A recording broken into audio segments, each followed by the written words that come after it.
আচ্ছা 14 নম্বর অঙ্ক 240 টাকায় 12টি কমলা ক্রয় করে 200 টাকায় 8টি কমলা বিক্রি করলে শতকরা কত লাভ বা ক্ষতি হবে। তাহলে আমরা যে কাজটা করতে পারি, এখানে হচ্ছে ক্রয়ের সংখ্যা দেওয়া আছে কয়টা, 12টা, এবং বিক্রয়ের সংখ্যা দেওয়া আছে কয়টা, 8টা। এখন আমাদের প্রথম কাজ যেটা, এটা হচ্ছে ক্রয় এবং বিক্রয়ের যে সংখ্যাটা আছে এটাকে সমান করতে হবে।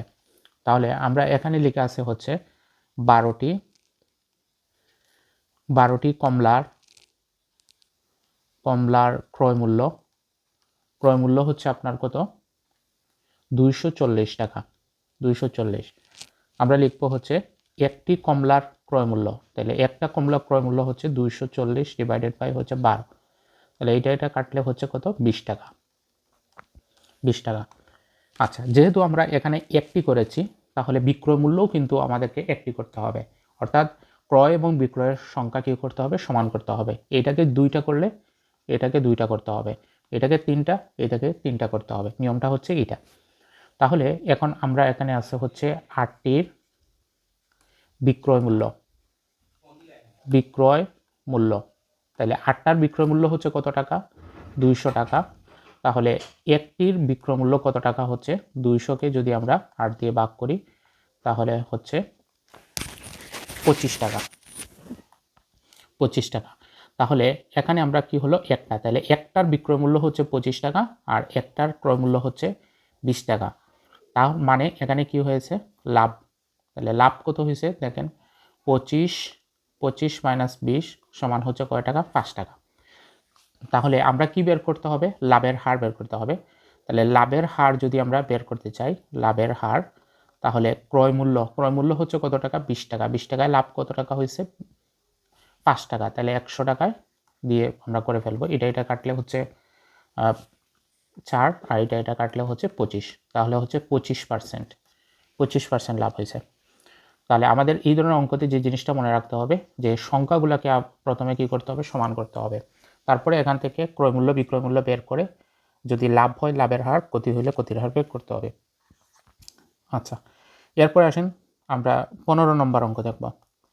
15 নম্বর অঙ্কতে কি বলা আছে, যে 20 টাকায় 1 হালি লেবু কিনে 60 টাকায় কত হালি লেবু বিক্রি করলে 20% লাভ হবে। আচ্ছা, এই অঙ্কটা আমরা এইভাবে সহজে করতে পারি, তারপরে একটা শর্টকাট টেকনিকের মাধ্যমে আরও সহজে করা সম্ভব। প্রথমে আসেন, এখানে লেখা আছে হচ্ছে 10 টাকায় 1 হালি লেবু কিনে 60 টাকায় কত হালি লেবু বিক্রি করলে 20% লাভ হবে।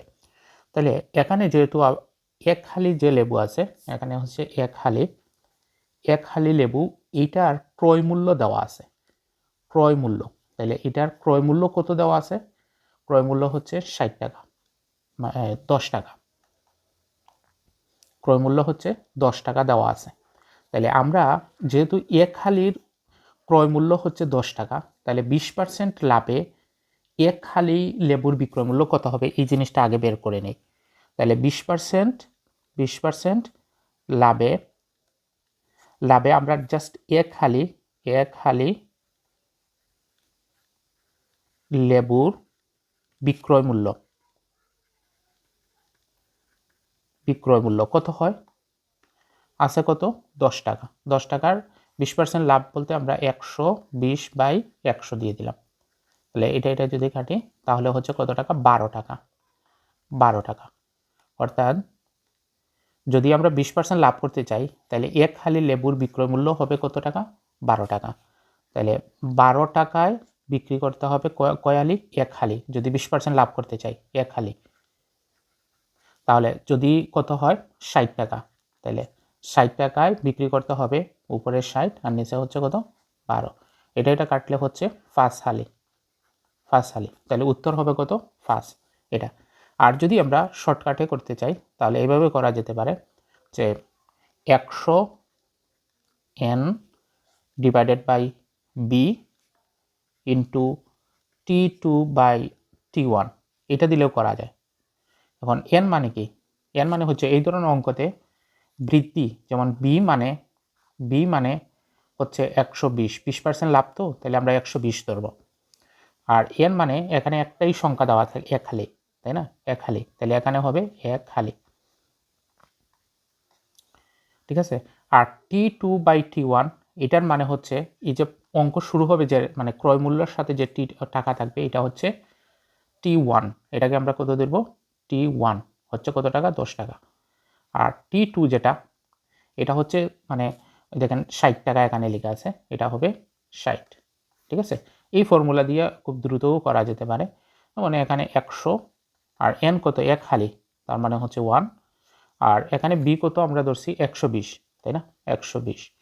আচ্ছা, আর টি টু যেটা এটা হচ্ছে 60, আর T1 কত 10। ঠিক আছে। আচ্ছা, এখন আমরা যদি এটা কাটি, এটাতে এটা কাটলে হচ্ছে কত 2, এটা কাটলে হচ্ছে 10, আর এটা কাটলে হচ্ছে 5, অর্থাৎ 5, তাহলে উত্তর হবে 5 খালি। এভাবে অঙ্ক করা যেতে পারে। এরপরের যে অঙ্কগুলো এগুলোও কিন্তু করা যেতে পারে, বাকি সব